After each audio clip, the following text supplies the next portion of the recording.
Okay, and Samantha, I'm here. If you need me, I'll just be off camera. And just a reminder to folks that we will be having a couple of little contest questions. From Samantha's presentation for some gift certificates. So over to you, Samantha. Welcome. Perfect. I'll just share my screen and then I'll have a few discussion questions throughout. So if you can help facilitate those discussion questions, that would be fantastic. Yes. Okay. Can I get a thumbs up if folks can see my screen? I see it, Samantha. Perfect. Okay, so I'll just get started then. So hello, everyone. My name is Samantha Ghanem. I would like to begin by acknowledging that I'm speaking to you from Ottawa, which is on the unceded, unsurrendered territory of the Anishinaabe Algonquin Nation. I'm a Senior Policy Analyst on the Health Equity Integration Team, which is part of the Social Determinants of Health Division at the Public Health Agency of Canada. So we support the advancement of health equity, diversity, and inclusion considerations in the agency's work by providing a challenge and support function to program areas, as well as building capacity through training, tools, and resources on sex and gender-based analysis plus, SGBA plus for short, which I will be talking more about today. So today's presentation will focus on applying SGBA plus to advance health equity, diversity, and inclusion in public health programming. So I am pleased to be invited today to speak to you on the importance of applying SGBA plus to advance equity, diversity, and inclusion in public health programming, and to explore how to apply an equity lens when identifying barriers and responding to the diverse needs of specific population groups through a case study. So before we dive in, let's look at some highlights of barriers and inequities that exist in Canada during pregnancy and early childhood. So taking a look at inequities during pregnancy, Indigenous women are at increased risk of preterm birth, gestational diabetes, and high blood pressure.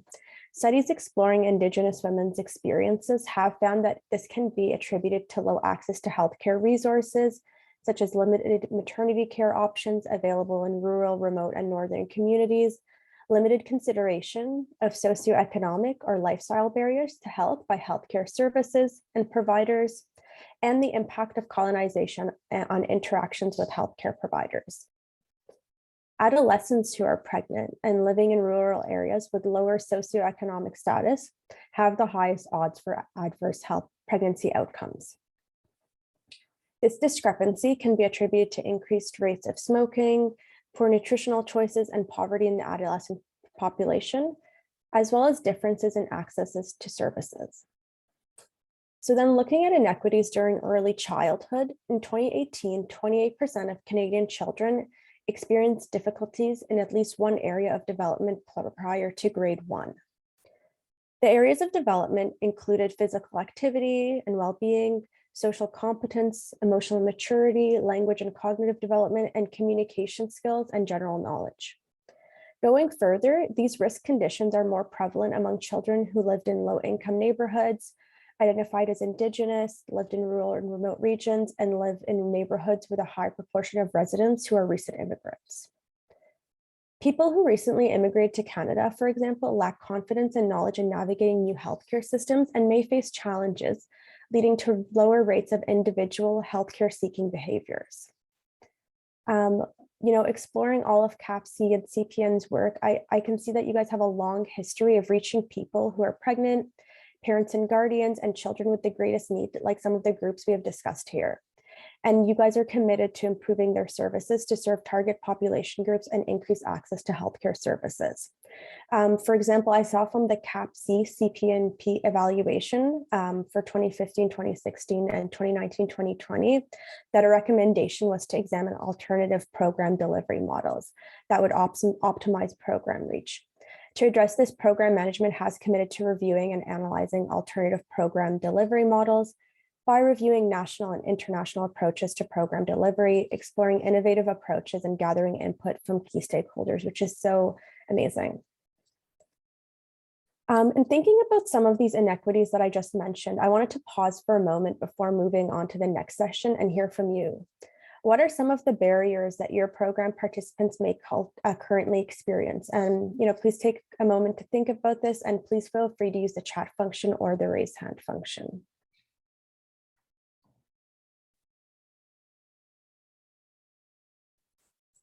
Do you see the chat, Samantha?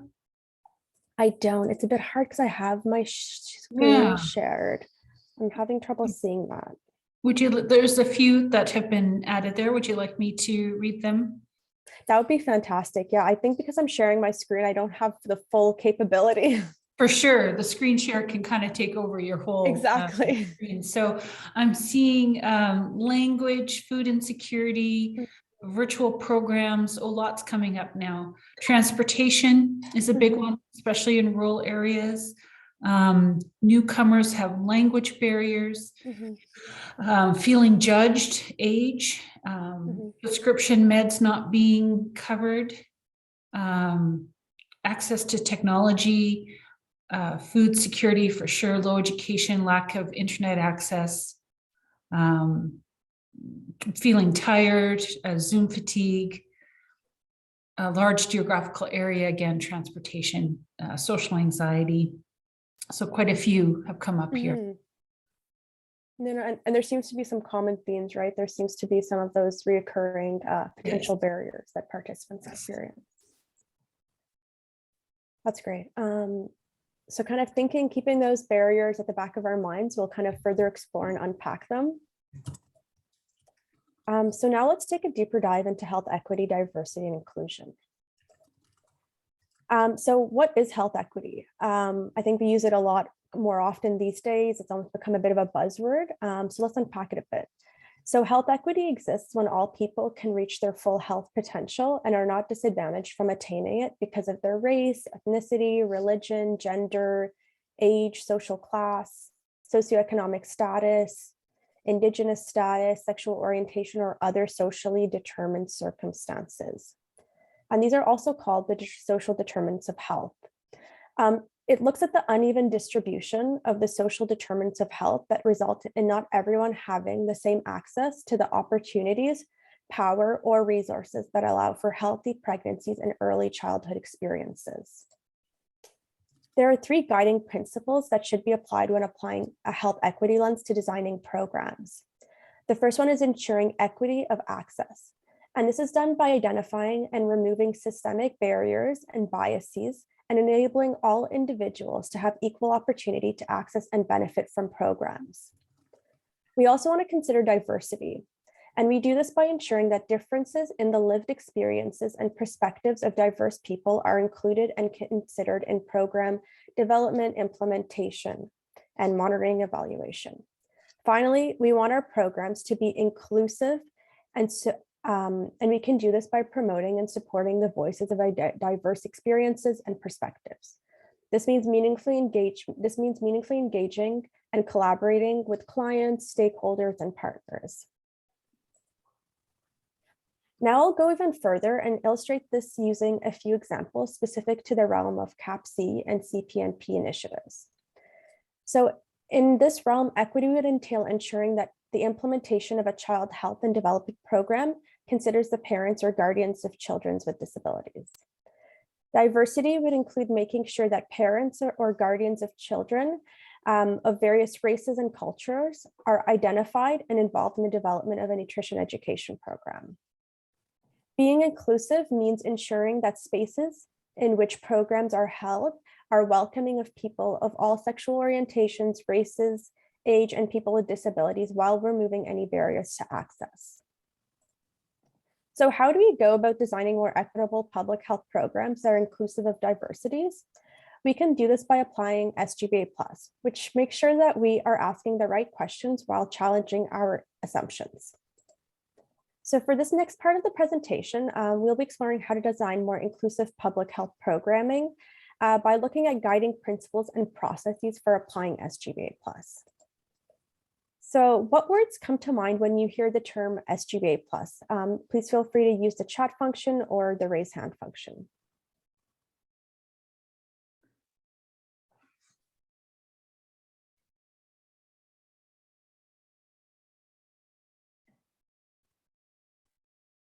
Not seeing anything yet. So the question is, oh, here we go. Yeah, just maybe not familiar with that. Has been shared. What words come to mind when you hear the term SGBA plus? Yeah, just sort of say, acknowledging, not really sure, no idea at this point. And question mark. Absolutely. Yeah. Absolutely. That's completely understandable. It is one of those Government of Canada approaches. So we'll kind of dive deep into what it is and what it entails in the next few slides. There was somebody said that makes them think it's a tool, like it's a tool that can be used. Yeah. Oh, that's great. Yeah, absolutely. So SGBA Plus is the analytical approach we use in the Government of Canada to advance health equity in all initiatives. And we do this by considering how diverse people may experience policies, programs, and initiatives. This includes analyzing the various intersecting social, economic, political, and environmental determinants of health. It's about adopting a self-reflective attitude and challenging our own assumptions when we approach a different situation. So all PHAC initiatives, including funding programs, are required to apply SGBA Plus throughout their program lifecycle, including the development, implementation, and monitoring evaluation phases. So the context within which people live also shapes their experiences and identities. So much in the same way that determinants of health consistently overlap and interact with each other, they further operate under and interact with systems of oppression to create unique experiences of power, privilege, and marginality in particular contexts. So intersecting individual identities like race, age, and income occur and overlap within a context of group membership like peer groups and social networks, social systems, including attitudes, norms, and beliefs, and structures of power and oppression such as racism, ageism, and classism to create compounding experiences. As such, a key consideration of intersectionality is the acknowledgement, consideration, and analysis of multiple determinants of health and how they operate under systems of oppression. So the concept of intersectionality helps us to understand the role that multiple factors play in influencing health outcomes. You saw this flower image earlier, and we use it to represent the plus in SGBA plus, which is intersectionality. It also helps to illustrate the idea of intersectionality, which is the understanding of human beings as being shaped by the interactions of different identities and social positions. On the flower, there are areas where the colors intersect and are colored by multiple layers. In a similar way as individuals, our experiences are influenced by the compounding factors of our different identities and social positions. It's the idea that someone who is Black and a woman will experience multiple forms of discrimination based on both her race as well as her gender identity. So intersectionality also explains that her experience is not just that of a Black individual added with that of a woman, rather, her specific lived experience as a Black woman is unique and the result of compounding forms of discrimination. In this way, the whole is greater than the sum of its parts. For SGBA Plus, we try to consider all of the relevant social identity factors when considering intersectionality, which may also include sexual orientation, geography, age, ability, among others. I also want to highlight the wheel of power and privilege, which is another way of looking at intersectionality. So the wheel of power and privilege provides examples of identity and social position variables and dimensions, as well as processes of oppression, discrimination, privilege, and power that can be included when you're looking at an intersectional analysis. It highlights the effects of power imbalances on health outcomes, such as we saw with COVID-19. And this is important since they are the factors that we need to intentionally think about, since not all voices may be at the decision-making table. Therefore, what constitutes a position of power may play out differently at different intersections and in different contexts, as will the variables and dimensions that you choose to include in your programming. I also want to highlight that the SGBA Plus process is not meant to be a one-size-fits-all approach. It should be tailored to the process, tailored to fit the cultural context of a person's or program's priority population. Conducting a culturally responsive SGBA Plus entails identifying key historical, political, cultural, and current realities of the priority population, acknowledging that culture is an evolving identity. Therefore, the process needs to be fluid, flexible, and adaptive. And lastly, consulting and meaningfully engaging with the priority populations and subgroups within the priority population.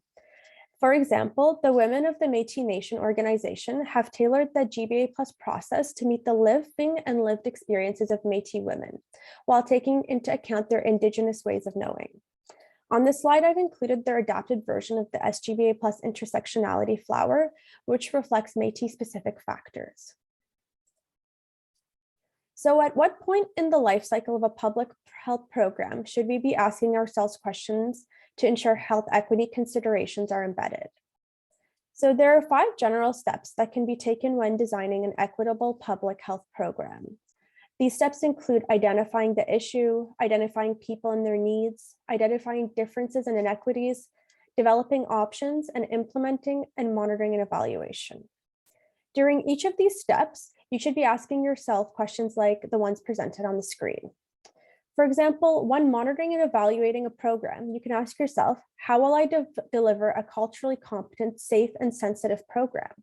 Or how will I ensure that the program is accessible to and inclusive of the diverse groups within the priority population? Asking these questions can help develop better and more equitable options. Now that we've gone through key concepts and processes, let's apply what we've learned through a case study on food insecurity to make sure we understand the importance of equitable and inclusive programs and identify how to apply an intersectional approach to respond to the diverse needs of and barriers faced by various young children and parent groups. Before diving into the case study, let's look at a fictional example of a community-based organization that demonstrates the application of a health equity lens. So the community-based organization provides support to diverse families with young children that are living on low income and or receiving social assistance. They offer a wide variety of services and resources, including delivering a weekly program for parents or guardians of children with disabilities to promote healthy child development. They co-develop tailored meal plans with culturally appropriate and nutritious foods for families and children, and they provide various information resources that are tailored to different cultures on healthy lifestyle choices, such as physical activity and healthy eating on a budget. To ensure that the organization's services and resources are inclusive of diverse needs, they have applied a health equity lens by ensuring that their programs are tailored to be community specific and ensure cultural safety and sensitivity. Their services are co-developed with their clients to ensure that their unique experiences and needs are considered and reflected in the programming. And they provide support to people who may experience marginalization through the use of inclusive and non-stigmatizing messaging. Now, since our case study focuses on food insecurity, let's go into some context and paint a brief portrait of food insecurity in Canada. So approximately 4 million people, or 1 in 8 households in Canada, are food insecure. And approximately 1 in 6 children, or 10.2% of children under the age of 18, is affected by household food insecurity. The rates of food insecurity vary by sex, income, racial, and cultural background, as well as newcomer status. A third of households led by female lone parents are food insecure. Individuals who rely on government assistance as their main source of income are more likely to be food insecure. The prevalence of food insecurity is highest among the Black population, followed by the First Nations off-reserve, Inuit and Métis peoples, and the Arab and West Asian population. So newcomers to Canada have an increased risk of experiencing food insecurity while they face difficulties securing employment and accessing healthy and culturally appropriate food that are within their budget. Now I'll introduce to you our scenario for the case study. So Opal and Lynn are a lesbian couple living with low income in Ontario. They have 1 toddler and another child on the way. Opal, an African-American woman, and Lynn, an East Asian woman, are currently facing limited access to healthy and nutritious foods, which puts their own and their children's health at increased risk of adverse health outcomes. So as a result, they plan to attend a local resource center to seek support and learn what they can do to improve their health. healthy thinking. Like Opal and Lynn, there are many people who may face barriers and challenges when accessing a service or program, which could give rise to various forms of inequities. With this in mind, let's try to answer the following questions through a SGBA Plus lens. Remember, there are no wrong or right answers and no bad ideas. So let's first consider what barriers or challenges might they face when accessing this local resource center. Please feel free to use a chat function or raise hand function.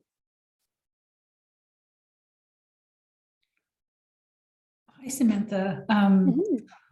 I see in the chat racism and judgment, Absolutely. Sexuality. They may not get the food they want, culturally appropriate food options. The service providers may be uninformed. Yeah, I don't. That's what's been. Oh, here we go. They may feel racism, sexuality issues, as well as their own feelings of insecurity due to needing to ask for help. Absolutely. So these are fantastic. And even when kind of creating this case study and reflecting, I was kind of, seeing these like potential similar barriers in accessing this local resource center. So then thinking about these barriers and challenges we just identified, what actions can be taken to mitigate some of these barriers and challenges? And I'll give everyone a few minutes to kind of think of those mitigation strategies.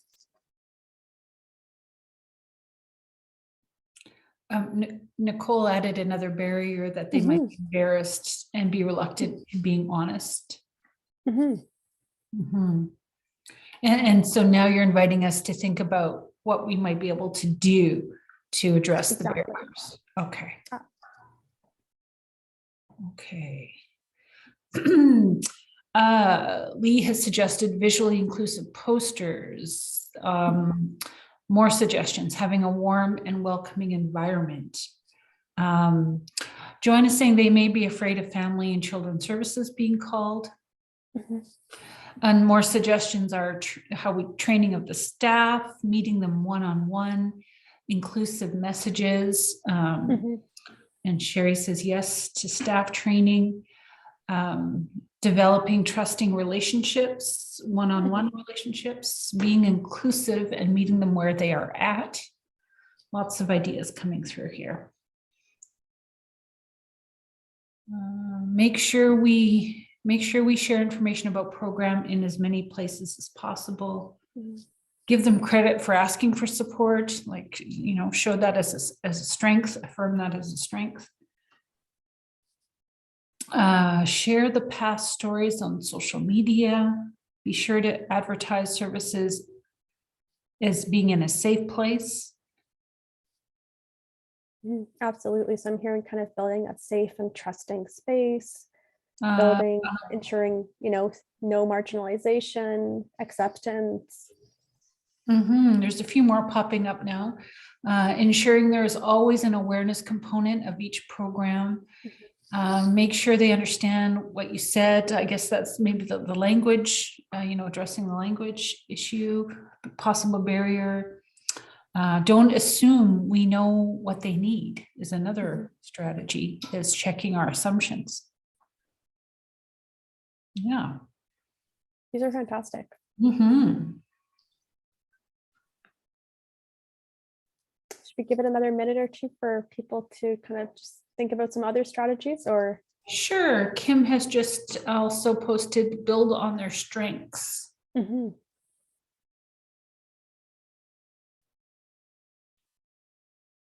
don't think I missed any. Oh, here we go. A couple more. So be non-judgmental, confidential, ask what boundaries would help keep them to feel safe.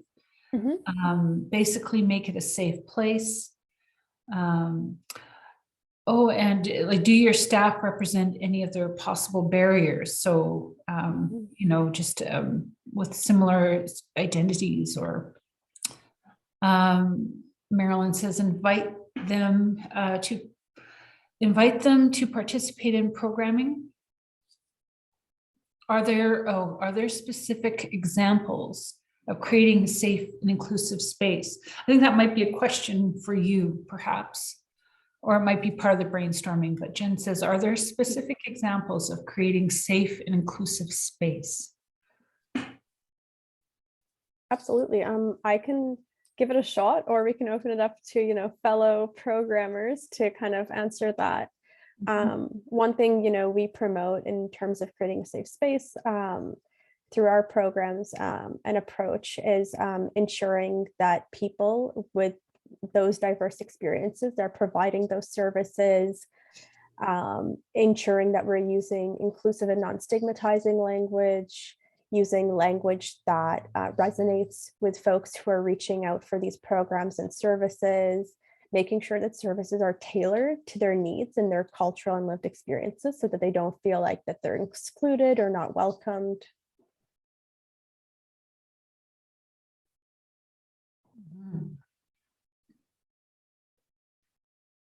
Okay, that was great. So I think those were very great barriers or challenges identified and potential mitigation strategies. So now we'll take a look at this food insecurity case study, but walking through the 5 SGBA plus steps. So looking at step 1, identifying the issue. So as we kind of just spoke about, diverse people with unique experiences may not feel that their needs are met through a service that does not provide tailored programming. As we saw with Opal and Lynn, their unique experiences as a racialized and lesbian couple may not be considered in the services that they are provided by the local resource center, if that area center doesn't provide tailored programming. Then when we look at step 2, identifying people and their needs. So as we saw with Opal and Lynn's scenario, women and gender diverse people who are pregnant and have other intersecting factors, such as race and low income, may experience additional barriers and challenges in accessing services for healthy living. They may not have the transportation to get to the local resource center, is one example. Then when we look at step 3, identifying inequities and inequalities, it's important that we acknowledge and address the root of these inequitable outcomes that contribute to barriers to access of the services, such as the prevalence of household food insecurity in Canada being higher among adults who identify as 2S LGBTQ+ than among adults who are heterosexual, Black and Indigenous populations being more likely to live in moderately or severely food insecure households compared to those who identify as other races. Vulnerabilities in early childhood development are 1.8 times higher in the lower income communities, with the inability to afford nutritious foods being a contributing factor. Taking those inequities and inequalities, we can then look to step 4, which is developing options. So when developing options, we need to think back to the roots of these inequities and the socioeconomic landscape that creates the barriers facing women and gender diverse people who are pregnant. So it's important to work with diverse service providers and clients from varying backgrounds and fields of expertise to challenge assumptions in program and service delivery. Options could be to implement diversity and inclusion training for service providers so that they are more comfortable and better equipped with the diverse experiences that people may be bringing to the table. Develop and deliver services with clients that are culturally safe and sensitive, and that also empowers the clients to access these services. Finally, during implementation, monitoring, and evaluation, it's important to look at the uptake of the service and then assess the extent to which the needs of women and gender diverse people who are pregnant were met, and whether they were involved in the implementation of the service. Ultimately, did the intervention contribute to improved health outcomes such as healthy eating? And this can be done through the collection of qualitative data such as people's stories, their feedback provided to the program areas, and then quantitative data. So who's accessing the service and why? So here are a few SGBA Plus training and tools that you can access to strengthen your SGBA Plus capacity. So we're going to be sharing this slide deck in both English and French, and you'll be able to access these links. I've also included additional resources in the annex. So thank you so much for listening and participating during this presentation. I hope you learned a bit more about the application of SGBA Plus and equitable programming. I'll now open up the floor to questions. So please feel free to use the raise hand function or the chat function. Hi, Samantha. Sure. How about I shift the settings here so that folks can unmute themselves? Absolutely. And, maybe on video if they so choose, if that's okay. Yeah, absolutely. And I'll just stop sharing my screen so there's more room to see everyone's faces. Sure. Awesome. Okay. So again, you're welcome to share questions in the chat, or there's the raise hand function as well if you'd like to make a comment or ask a question.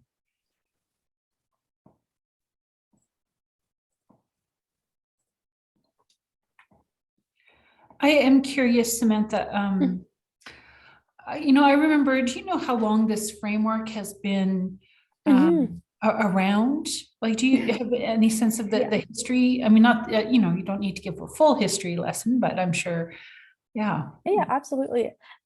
So it was initially introduced as GBA gender-based analysis, or within the health portfolio, we used to use sex and gender-based analysis, which you've probably come across, to look at just sex and gender. And it was exclusively just looking at those two factors. And it came into the government in 1995.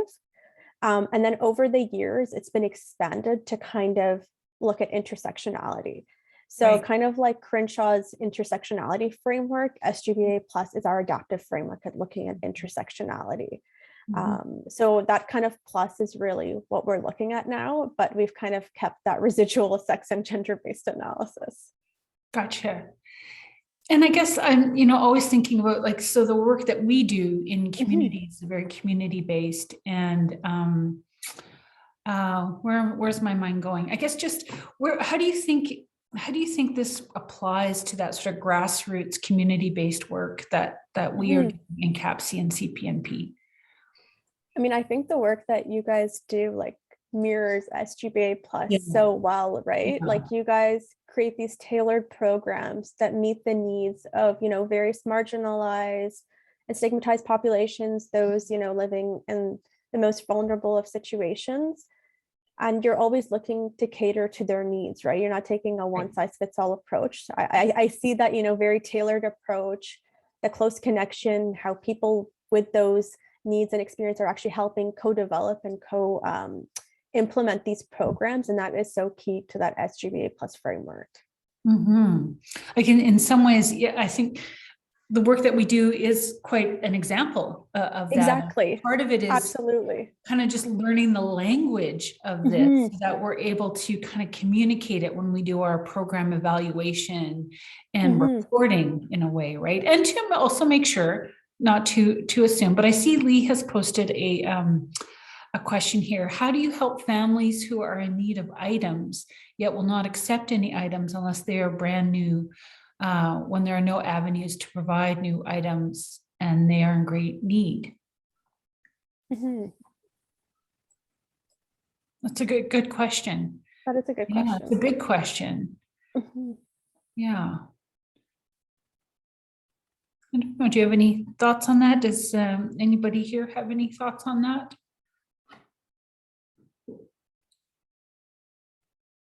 Is there a way to kind of get to the root cause of why they may not accept these items unless they're new, and kind of working on unpacking that and understanding a little bit?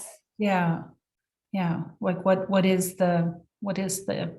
underlying that that need?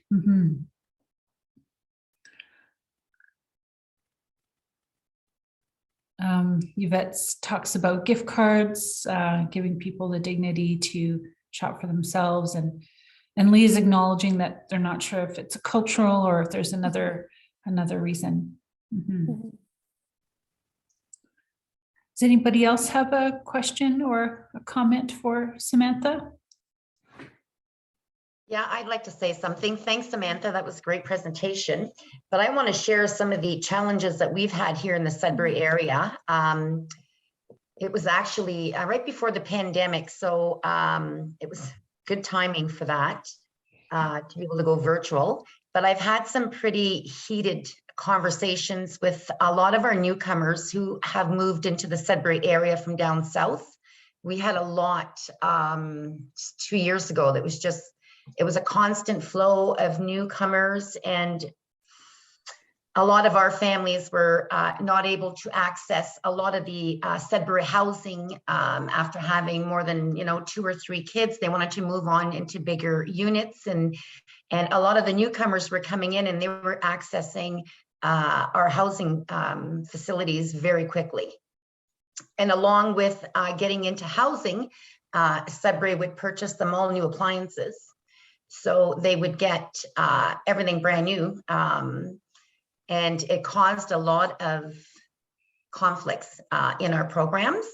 So of course, these moms would come. So we would have a variety of different cultures in the room. And a couple of times I really had to ask a few of our families to leave because they were really not being nice. And it was very difficult. Mm. So I did find going virtual these last couple of years sort of brought that down a bit.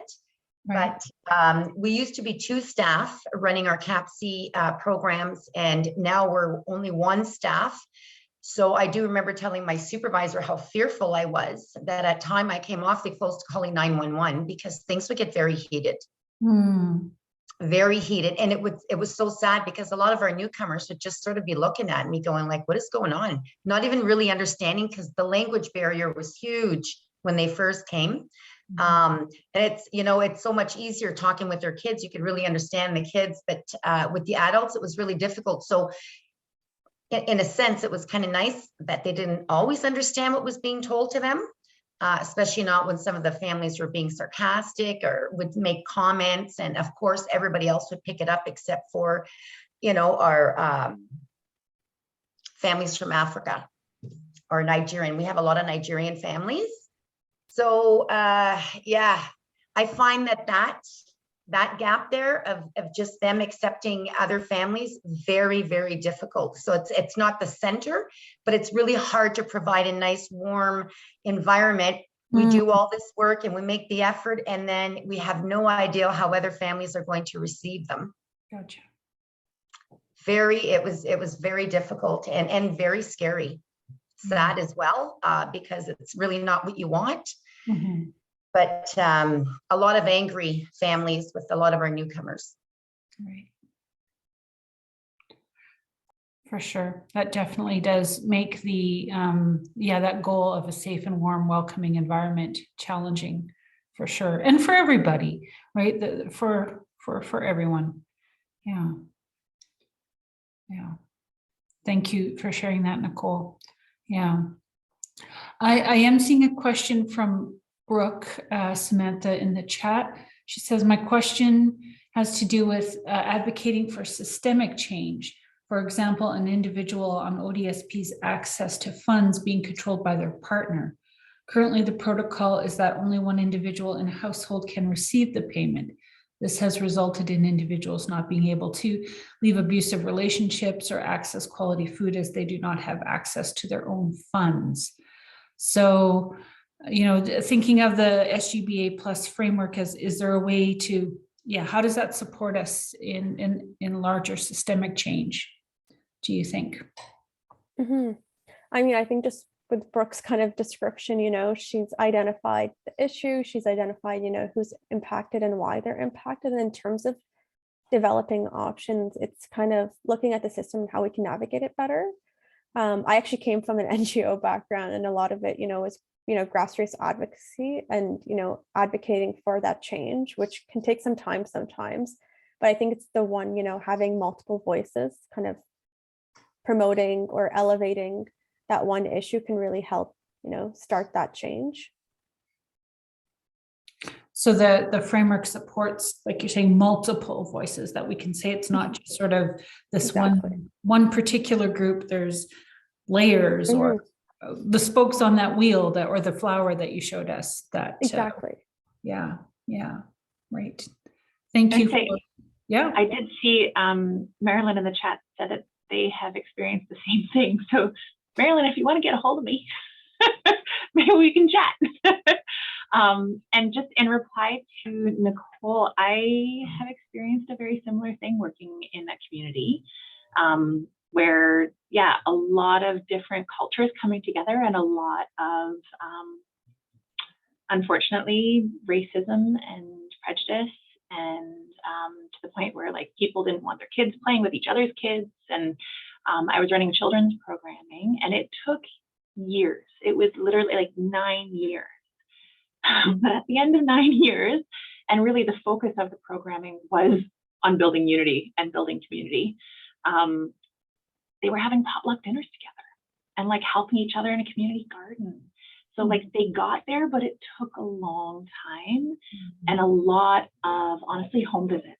So one-to-one conversations with each individual for years on a week, like every single week, having these conversations with these individual families in order to bring them to a point where they were actually building a community together. Wow. Which was lovely, but it took time and a lot of work. But that's inspiring, Brooke. Thank you. Thank you for that. Any other questions or comments for Samantha?